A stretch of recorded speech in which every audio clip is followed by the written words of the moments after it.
ଆଜିର ଶୁଭ ସକାଳ ଆପଣମାନେ କେମିତି କଟେଇଲେ ଦେଖିପାରୁଛନ୍ତି। ଆଜିର ଶୁଭ ସକାଳ ଆମର ପୁରା ବର୍ଷା ଅନ୍ଧାର କରିକି ଝିପିରି ଝିପିରି ପକଉଛି। କେମିତିଆ ବର୍ଷା ପାଗ କରିକି ଦେଖିପାରୁଛନ୍ତି।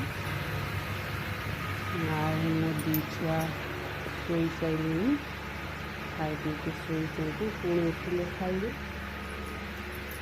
ଆଉ ଆଜିର ଆଇଟମ୍ ବନେଇଛି ଅଣ୍ଡା ତରକାରୀ। ଦେଖିପାରୁଛନ୍ତି ଆଳୁ ସିଝେଇଥିଲି, ଅଣ୍ଡା ଭାଜିକି ରଖିଦେଇଛି, ଆଉ ମସଲା ବି ଏକାଥରେ କଷେଇଛି। ଆଉ ମସଲାଟା କଷି ସାରିଲା ପରେ ତାପରେ ଯାଇକି ଅଣ୍ଡା ଆଳୁ ପକେଇକି କଷିବା। ଆଉ ଦେଖିପାରୁଛନ୍ତି ମସଲାଟା କଷିବା, ମସଲାଟା କଷି ହୋଇଗଲାଣି। ତା ସାଙ୍ଗରେ ଟିକେ ପକେଇଦେବା, ଟିକେ 2-3 ମିନିଟ୍ ଖଣ୍ଡେ ଆକୁ ଟିକେ ଏମିତି ଭଲ ଭାବରେ କଷିବା। ଏମିତି କଷିଲେ ନା ତରକାରୀର ଟେଷ୍ଟଟା ଅଲଗା ଆସେ। ଦେଖନ୍ତୁ, ତାକୁ 2-3 ମିନିଟ୍ ପର୍ଯ୍ୟନ୍ତ କଷିବା। ଦେଖିବା ଏ ଘର ଫ୍ୟାନ୍, ଏ ଛୁଆ ଏ ଘର ଫ୍ୟାନ୍ ବନ୍ଦ କରିଦିଅନ୍ତୁ। ଫ୍ୟାନ୍ ଲାଇଟ୍ ଦେଖୁଥିଲେ ବନ୍ଦ ହେଇଛି କି ନାହିଁ। ଏ ଘରର ଫ୍ୟାନ୍ ଲାଇଟ୍ ବନ୍ଦ କରିଛନ୍ତି।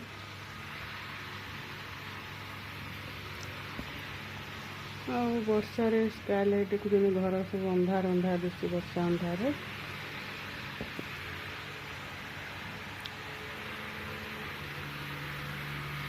ଆଉ ଏକାଥରେ ଛୁଆ ଶୋଇଛନ୍ତି। ଡ୍ରେସ୍ ପଟା ଗୁଡ଼ା ବି ମୁଁ ଘରେ ଶୁଖେଇଛି ବର୍ଷା ଅନ୍ଧାରରେ। ଆଉ ଏଠି ଆମର ଗାଡ଼ି ବାହାରି ଯାଇଛି, ଖାଲି ଖାଲି ଦିଶୁଛି। ଏଠି ଗାଡ଼ି ନାହିଁ ନା, ଗାଡ଼ି ବାହାରି ଯାଇଛି। ପାଣି ଖୋଲିନି ପାଣି ଆମର ଏଇଟା ଦେଖୁଛନ୍ତି ସକାଳୁ, ଏଇଟା ସକାଳ ପାଣିଟା, ଏଇଟା ସକାଳୁ ଖୋଲେ। ଆଉ ଏଟା ସେଠି ଏବେ ଖୋଲିବ, ଆଉ କେମିତି ରାତି 7ଟାରେ ଖୋଲିବ। ଦେଖିପାରୁଛନ୍ତି, ଏଇଟା ଆମର ବାଥରୁମ୍ଟା, ଏଇଟା ବାଥରୁମ୍ ଦେଖିପାରୁଛନ୍ତି।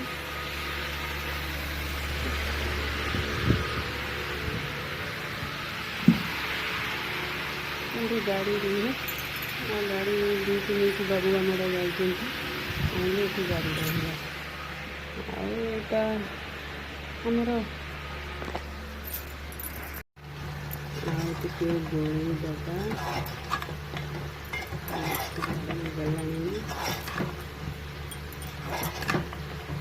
ଦେଖିପାରୁଛନ୍ତି କଷା ରେଡ଼ି ହୋଇଗଲାଣି, ମସଲା ସହିତ କଷି ହୋଇଗଲାଣି। ତାକୁ ଏବେ ପାଣି ଦେଇଦେବା। ଦେଖିପାରୁଛନ୍ତି ପାଣି ଦେଇଦେଲି, କେମିତିଆ କଲର୍ ଆସିଛି ଦେଖିପାରୁଛନ୍ତି। ମୋତେ କମେଣ୍ଟ କରି କହିବେ। ଆଉ ତାକୁ ଫୁଟିବାକୁ ଛାଡ଼ିଦେବା।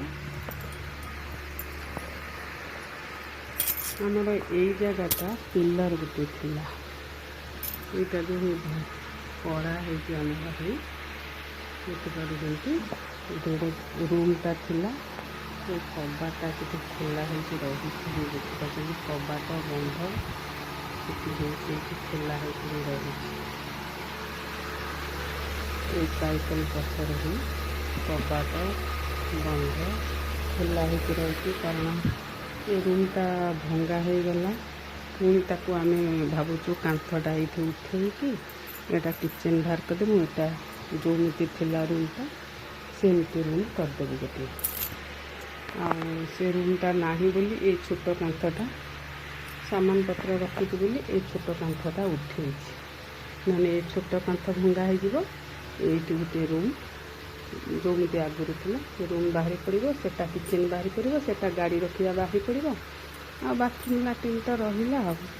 ଆଉ ଏ ଘର ତ ରହିଲା ଆମର, ଏଟା ଗୋଟେ ରୁମ୍ ରହିଛି। ଆଉ ଏଠି ଗୋଟେ ରୁମ୍ ବାହାରି ପଡ଼ିବ। ଏଠି କବାଟ ଲଗେଇଦେଲେ କାନ୍ଥ ଉଠେଇକି ଏଠି ଗୋଟେ ରୁମ୍ ବାହାରି ପଡ଼ିବ ଆଗରୁ ଯେମିତି ଥିଲା। ଆଉ ଏଟା ଗୋଟେ କିଚେନ୍ ବାହାରି ପଡ଼ିବ।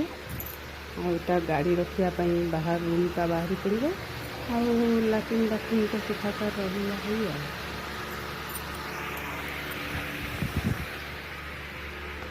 ମୋତେ ବି ବହୁତ ଚଳିବାକୁ ଅସୁବିଧା ହେଉଛି, କାରଣ ଏଇଟା ପଦା ରୁମ୍ ହେଇଯାଉଛି। ଆଗରୁ ରୁମ୍ ଥିଲା ରୁମ୍ଟା କବାଟ ଲଗେଇଦେଲେ ମୋର ଏଇଟା 2ଟା ରୁମ୍ ବାହାରି ପଡ଼ିବ। ଏ ପାଖରେ କିଚେନ୍ ରୁମ୍ ବାହାରି ପଡ଼ିଲା, ସେ ପାଖରେ ଗାଡ଼ି ରଖା ରୁମ୍ ବାହାରି ପଡ଼ିଲା, ଆଉ ସେ ପାଖରେ ଲାଟ୍ରିନ୍ ବାଥରୁମ୍ ଅଛି। ଏଇ କବାଟା ଖୋଲି ଦେଇକି କାନ୍ଥଟା ଭାଙ୍ଗି ଦେଇକି ମୋତେ ବହୁତ ଅସୁବିଧା ହେଉଛି। ଏଇଟା ଖାଲି ସାମାନ ପତ୍ର ରଖିବା ପାଇଁ ଛୋଟଟା ବନେଇଛି, ମାନେ ମୋତେ ବହୁତ ଅସୁବିଧା ହେଉଛି। ଆଉ ଦେଖିକି ଏ କାନ୍ଥଟା ଉଠେଇକି କବାଟ ଝରକା ସେଠି ରହିଛି ଲଗେଇଦେଲେ ଆଉ ଏଇଟା କିଚେନ୍ ରୁମ୍ ହେଇଯିବ। ସେଥିପାଇଁ ଏଠି ସ୍ଲାବ୍ ପକାଇ କିଛି ବନଉନି, କାରଣ ଏଠି କାନ୍ଥ ଉଠିବାର ଅଛି। କାନ୍ଥ ଉଠି ସାରିଲେ ଏଠି ସ୍ଲାବ୍ ପକାଇ କିଚେନ୍ ରୁମ୍ଟା ବନେଇଯିବ। ଆଉ ଦେଖିପାରୁଛନ୍ତି ଆମ ତରକାରୀଟା ହେଇଗଲାଣି।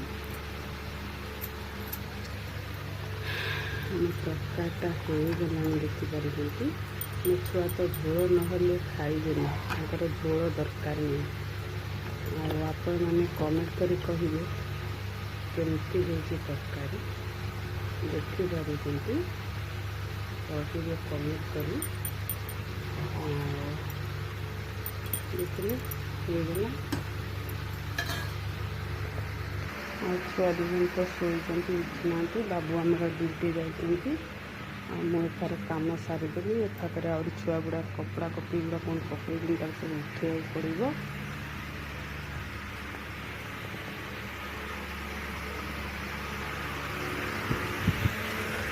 ପାଣି ବି ଖୋଲିନି,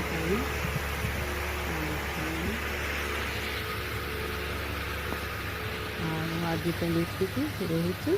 ବାଏ।